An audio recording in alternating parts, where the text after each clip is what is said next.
Merci.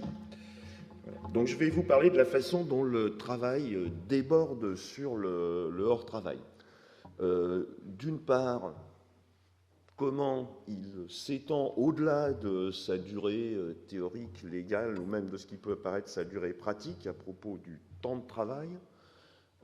Dans une deuxième partie, j'essaierai de voir comment le travail va chercher des ressources dans le hors-travail à propos d'un exemple qui est celui de l'informatique des utilisateurs standards, c'est-à-dire pas des gens qui fabriquent Linux et Apache dont on a parlé hier, mais des utilisateurs comme vous et moi.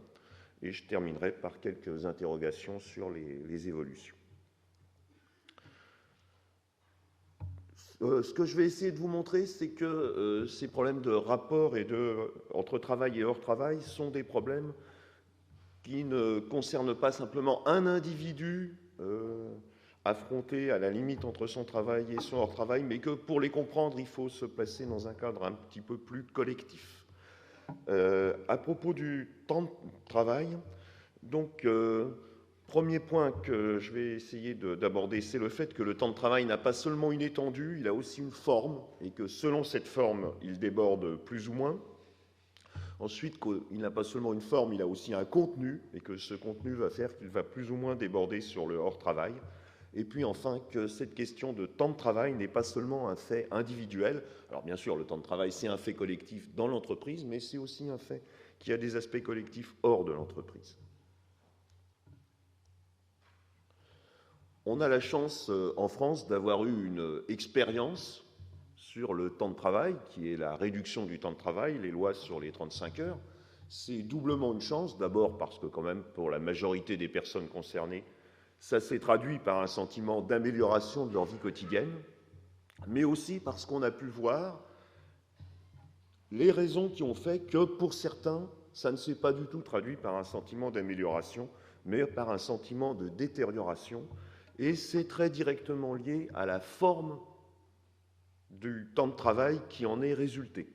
Lorsqu'on a eu un temps de travail morcelé, une RTT qui ne s'est pas faite sous la forme de journée ou de demi-journée, mais de petites plages de temps, surtout lorsque ces petites plages se sont faites d'une façon plus aléatoire, surtout lorsque la visibilité et la prévisibilité des horaires de travail s'est détériorée à l'occasion de cette réduction du temps de travail, alors à ce moment-là, il en est résulté une détérioration de la vie quotidienne rapportée par les personnes concernées, et par conséquent, bien que en étendue le temps de travail se soit restreint, la forme qu'il a pris a fait qu'il a davantage débordé sur le temps du hors-travail. Mais la forme, l'organisation, comme on dit, du temps de travail n'est pas la seule raison de ces débordements possibles. Sur ce graphique, vous pouvez voir, si vous êtes au premier rang, apercevoir si vous êtes au milieu de la salle. Si vous êtes au fond de la salle, je crois que vous devrez me faire confiance. Le lien entre l'intensité du travail mesurée par le nombre de contraintes de types différents sur le rythme de travail et les difficultés de conciliation entre vie professionnelle et engagements familiaux et sociaux. A priori, les engagements familiaux et sociaux, on peut penser que ça dépend uniquement du temps libre. Mais non, ça dépend très fortement aussi de l'intensité du travail. Plus cette intensité est grande, plus il est difficile de concilier le travail et la vie hors travail. Alors on peut penser que bon, lorsque le travail est intense, c'est simplement qu'on rentre fatigué du travail. C'est plus compliqué que ça. Parce que si on introduit en plus de l'intensité le degré d'autonomie dans le travail, donc vous voyez sur le graphique, il y a 4 catégories, haute autonomie et une ou aucune contrainte de rythme, c'est-à-dire une intensité faible, haute autonomie et une intensité forte, autonomie faible et intensité faible, autonomie forte et intensité forte.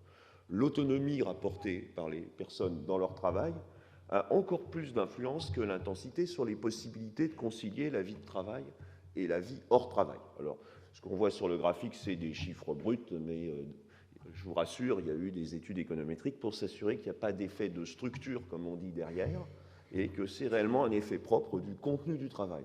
Autrement dit, lorsque, pour reprendre la terminologie qui est à la fois celle de Yves Clos en psychologie ou qui était celle de Friedman en sociologie, le travail est trop petit pour le travailleur, eh bien, ça rapetisse le travailleur et ça rapetisse ses possibilités d'intervention dans la vie hors travail, et il en est tout à fait conscient. Enfin, dernier point sur les débordements du travail, le temps de travail n'est pas un fait uniquement vécu par l'individu tout seul. Alors je vais partir d'un paradoxe bien connu, c'est celui qui a été expliqué par Jonathan Gershuni. Actuellement, la durée du travail des classes dominantes, qui était plus faible que celle des classes dominées, est devenue plus élevée. Ce qui est quelque peu étonnant. Est-ce que ça voudrait dire que le temps libre serait devenu un bien inférieur, alors que par ailleurs on a une profusion de biens et services d'une autre sorte? Donc, il y a beaucoup d'explications à cela. Je vais considérer uniquement celles qui concernent mon sujet. Il y a une première explication qui correspond à ce que je viens de vous dire, qui est que les salariés du bas de l'échelle ont plus souvent des horaires atypiques, donc qui déjà par eux-mêmes débordent sur le temps libre. Il y en a une autre qui est plus profonde et qui est liée au fait que le temps de travail n'est pas un fait individuel. C'est qu'en fait, le bien recherché ne serait pas tant le temps libre que du temps libre synchronisé avec le temps libre des autres, et notamment des proches, et en particulier la synchronisation des temps, notamment dans les couples. Et Lénard, dans un papier récent, a montré le lien qu'il y avait entre la synchronisation des horaires dans les couples et la liberté qu'ils ont dans le choix de l'organisation de leur temps de travail. Lorsque les gens ont la liberté de l'organisation de leur temps de travail, les horaires sont synchronisés dans le couple. Lorsque ça n'est pas le cas, évidemment, ça dépend de comment ça tombe. Et dans un autre papier récent, Lénard et de Saint-Paul ont établi une typologie, je vous la livre sous une forme extrêmement partielle et simplifiée, du temps de travail des couples. Il y a les couples où les deux ont des horaires standards, des couples dans une variante où les semaines de travail sont longues, et puis il y a les semaines décalées, c'est-à-dire que ça n'est pas l'horaire standard, c'est décalé, et ça n'est pas forcément décalé de la même façon pour les deux. Et il y a les semaines fragmentées, où de même, ça n'est pas fragmenté forcément de la même façon pour les deux. Vous voyez que dans les cas des semaines décalées et fragmentées, la synchronisation des horaires est beaucoup plus faible. Ça correspond beaucoup plus souvent, bien entendu, à des horaires imposés aux deux conjoints. Et vous voyez que ça concerne des catégories pour lesquelles le niveau de vie est beaucoup plus faible. Autrement dit, si les catégories favorisées peuvent accepter des horaires de travail supérieurs, c'est avec une large compensation qui est la synchronisation des horaires, observée là avec leurs conjoints, mais probablement c'est un phénomène plus général que ça. Donc vous voyez que le temps de travail ou le temps de non-travail, c'est un bien qui n'est pas un bien individuel, il prend sens au sein d'un réseau. Ce qui nous amène à considérer, je pense avec attention, ces évolutions qui résultent des dernières enquêtes du ministère du Travail. Vous voyez sur une quinzaine d'années une augmentation qui est assez considérable du travail habituel de nuit, du travail habituel du dimanche et du travail habituel du samedi. Ben, si on a en tête ces questions de synchronisation, on peut se demander si lorsqu'on arrive à des taux qui sont de l'ordre de 7%, 12% pour le travail de nuit, pour le travail du dimanche habituel, et 27% pour le travail habituel du samedi, est-ce qu'on ne s'approche pas du seuil où la nuit ne sera plus la nuit, le dimanche ne sera plus le dimanche et le week-end ne sera plus le week-end? C'est-à-dire que là, le bien social qu'est l'organisation du temps quotidien et du temps de la semaine sera quelque chose de profondément remis en cause. Alors j'en viens maintenant à un autre aspect de mon exposé qui est la façon dont le travail va en quelque sorte puiser des ressources dans le hors-travail pour s'exécuter. Donc je vais prendre un exemple, qui est un exemple parmi bien d'autres, qui est ce mouvement extrêmement impressionnant si on y songe, qui fait qu'au cours des années 80 et 90, on s'est mis très largement, pas tous, mais une bonne moitié de la population active, à utiliser des ordinateurs. Comment on a fait ça? Est-ce que ça rentre dans le modèle standard de l'économie, qui est qu'on forme du capital humain? Alors on le forme en partie hors du travail. De ce point de vue, ce que je vous dis n'a absolument rien d'original, c'est la formation initiale et continue. On le forme aussi dans le travail, par l'expérience, et puis avec ce capital humain, on travaille. Alors ce modèle est suffisamment général pour qu'il ne soit pas, proprement parlé, invalidé par l'exemple de l'utilisation de l'informatique dans le travail, mais on va voir qu'il faut quand même l'interpréter dans un sens un petit peu particulier pour faire rentrer ce qui se passe complètement dedans. En fait, pour utiliser l'informatique, les gens ont très peu fait appel à des connaissances spécifiques formelles, à des formations formelles. Ces formations ont été rares et leur impact est pratiquement négligeable pour la masse des utilisateurs. Ils ont beaucoup fait appel à des connaissances générales. Là, on est tout à fait dans le modèle du capital humain. La lecture rapide, un minimum de connaissances de l'anglais, c'est des choses qui s'avèrent en fait très importantes. Et ils ont aussi fait appel à des choses qui rentrent faut étendre un peu le modèle du capital humain pour le faire entrer dedans, qui sont des dispositions culturelles. Le goût de l'apprentissage autodidacte, c'est très inégalement partagé. Il y a aussi la croyance en la science et en la technique. Si vous pensez que l'informatique, c'est beau, eh ben, vous arrivez à de meilleurs résultats. Il y a aussi la croyance dans les effets de la science et de la technique. Si vous pensez que maîtriser l'informatique, ça va booster votre carrière, vous arrivez à de meilleurs résultats aussi. Il y a aussi la confusion entre la science et la technique. Si vous pensez que votre informatique d'utilisateur, c'est la science avec un grand S, ça vous motive davantage que si vous regardez ça un peu de haut. Alors vous voyez que ça met en jeu des questions de position sociale. Il faut être suffisamment haut. Si vous avez une scolarité très désagréable et que vous êtes plutôt en bas de l'échelle socio-culturelle, vous n'aurez pas beaucoup de croyances en la science et en la technique, ou d'adhésion du moins. Si vous êtes trop haut, vous allez considérer que bon, c'est pas tout à fait non plus digne de vous, en tout cas que ça vous apportera rien. Donc, si on peut dire la meilleure configuration pour devenir un utilisateur expert, c'est d'être quelqu'un qui a suivi des études suffisamment longues, qui a une position sociale suffisamment élevée, mais pas trop, qui à la fois a un niveau un peu intermédiaire et en même temps qui a une espèce de revanche à prendre sur sa trajectoire, qui a quelque chose à espérer de ce qu'il va investir dans l'usage de l'informatique. Alors, est-ce que ces espoirs vont être déçus ou satisfaits? Je peux vous dire que souvent, ils sont déçus, parfois, ils sont satisfaits, mais là n'est pas la question. C'est vraiment une question d'histoire sociale de la personne.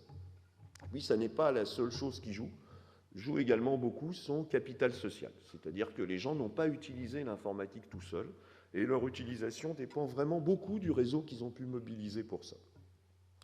Alors, il y a différentes sources d'aide possibles. Il y a les collègues proches, ça c'est une aide inconditionnelle, elle est quasiment jamais refusée, mais ça permet d'assurer au minimum le travail quotidien. Si on veut aller un petit peu au-delà, et souvent beaucoup de gens ont quand même été assez créatifs à leur niveau dans les usages qu'ils ont fait de l'informatique, si on veut aller plus loin, il faut mobiliser un réseau plus grand, qui est le réseau des collègues éloignés, surtout des réseaux hors du travail. En particulier des réseaux amicaux. Et ces réseaux-là, on ne les mobilise pas comme ça. Là, ça n'est pas du tout une aide inconditionnelle. Ça se place dans le cadre d'échanges, alors qui sont des échanges généralisés, qui, selon le modèle classique du don contre don, ont tendance à s'ignorer comme tels. N'empêche que ce sont des échanges. Il faut beaucoup donner à ses amis, et en particulier, il faut beaucoup donner en service culturel pour obtenir de l'aide en retour dans le domaine de l'informatique. Donc vous voyez que là, il y a également un aspect collectif qui est extrêmement important dans quelque chose qui pourtant a l'air de relever tout à fait du travail quotidien. Et donc ça amène, non pas à invalider, mais à préciser un petit peu ce modèle de capital humain. On peut préférer, bon c'est pas le plus fondamental, la notion de capital culturel, parce que ça fait vraiment appel à des choses qui se sont formées de façon en partie involontaire au cours de la trajectoire et non pas entièrement un investissement rationnel. Les gens n'ont pas fait exprès, par exemple, de ne pas aller au bout des études ou de la carrière qu'ils auraient envisagée pour devenir de meilleurs utilisateurs de l'informatique. N'empêche que ça a bien eu une influence. Et ce qui est important, c'est de voir qu'intervient donc dans cette exécution du travail à la fois la trajectoire sociale des personnes, alors la trajectoire sociale absolue, le niveau auquel ils sont parvenus, s'ils ont suivi que des études élémentaires et qu'ils sont ouvriers non qualifiés, la probabilité qu'ils deviennent des utilisateurs experts et même des utilisateurs tout court est extrêmement faible. Mais également la trajectoire relative, comment ils se situent par rapport aux autres et comment ils se situent par rapport à leur origine et à leurs aspirations. Donc c'est vraiment, il y a toute l'épaisseur sociale de la trajectoire de la personne qui intervient là. Et puis il y a également l'aspect de réseau qui intervient aussi de façon importante. Donc sur cet exemple-là aussi, on voit que la question de la frontière entre le travail et le hors-travail, ce que le travail va chercher dans le hors-travail, ça n'est pas un phénomène qu'on comprend vraiment bien si on reste à un niveau purement individuel. Pour terminer, je voudrais poser avec vous quelques questions. Alors, la première, c'est celle de savoir si la frontière est de moins en moins nette entre le travail et le hors-travail. J'avoue que je suis un peu embarrassé pour apporter des éléments de réponse, parce que, je ne suis pas historien, ce qui n'est pas grave, après tout, ça ne m'empêche pas de parler, mais il y a des historiens dans la salle et à la tribune, donc là, c'est plus gênant. Alors, je vais simplement vous donner ce qui est après tout une opinion là-dessus, je ne prétends pas que ça soit plus, et puis vous m'apporterez peut-être des réponses plus précises.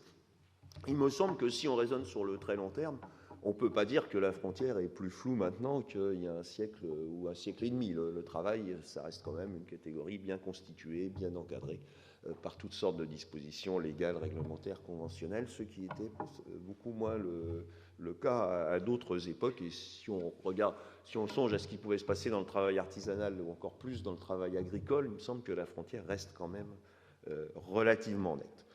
Par contre, je pense, avec la probabilité là, que je ne me trompe pas est un petit peu plus forte, que sur le dernier quart de siècle, la frontière s'est quand même pas mal brouillée. Quelques indices. La flexibilité du temps de travail liée aux choix d'organisation, que ce soit des choix d'organisation économique globaux ou des choix d'organisation économique locaux au niveau des entreprises ou des services. Il y a un autre point que je n'ai pas mis sur le diaporama, mais l'exposé de Florence m'y a fait penser, c'est la flexibilisation de la gestion des ressources humaines, qu'il ne faut pas exagérer, mais qui est quand même réelle et qui fait qu'il y a de plus en plus de travail invisible qui est consacré à gérer sa propre carrière. Il y a le rôle croissant du capital social et du capital culturel informel, dont je vous ai donné un exemple dans le cas de l'informatique, mais c'est plus général que ça, on le voit lorsqu'on étudie l'emploi ou lorsqu'on étudie les salaires. Et puis, il y a aussi les nouvelles technologies et leurs usages. Et par exemple, en 2005, 12% des salariés utilisaient l'informatique pour travailler à domicile. Alors bien sûr, une partie de ces 12% travaillaient déjà à domicile avant, mais une partie ne le faisait pas, et ces nouvelles technologies qui font circuler de façon très fluide l'information, qui est quand même notre matière première principale dans les économies actuelles, favorisent le brouillage de la frontière. Et puis il y a aussi, je pense, le nouvel esprit du capitalisme. Je n'ai pas le temps de m'étendre là-dessus, mais je pense que les projets et les réseaux, c'est quelque chose qui n'a pas de raison de se limiter à un univers défini comme un univers de travail, et que ceci qui est plus qu'une idéologie, qui est une idéologie qui se traduit aussi dans des modes d'organisation pratiques et de nature à brouiller la frontière entre travail et hors travail. Face à ce brouillage, il y a des effets pervers de ce qui se passe. C'est-à-dire qu'au fond, moi j'ai essayé de vous convaincre que la frontière de travail hors travail, ce n'était pas quelque chose d'individuel, mais c'est quand même très largement géré comme ça. Deux exemples d'effets pervers. Le premier, je l'ai déjà évoqué, c'est les laissés pour compte des 35 heures. Il y a énormément d'études qui nous montrent d'une part que les 35 heures, ça a été bénéfique pour la très grande majorité des travailleurs, et d'autre part, ça a été assez catastrophique pour d'autres. Ces autres ne sont pas distribués au hasard. Ce sont ceux qui, pour des raisons économiques, des raisons sociales et des raisons politiques, n'ont pas eu de représentation collective suffisante. Donc dans certains segments de la main-d'œuvre, et également même dans les entreprises où on a négocié, les gens qui n'étaient pas bien représentés par les syndicats se sont retrouvés parmi ces laissés-pour-compte dont la vie quotidienne s'est dégradée. Il y a un autre point qui est la question, c'est un autre exemple, mais on peut en trouver d'autres, qui est la question, la façon dont sont traitées les questions de genre au travail. Alors j'ai laissé prudemment en blanc parce que je fais partie, comme vous l'avez remarqué, d'une minorité à cette tribune. C'est sans doute un hasard, mais à toutes les sessions à la tribune, il y a au moins une moitié d'hommes et en général une large majorité, sauf lorsqu'il est question du hors-travail.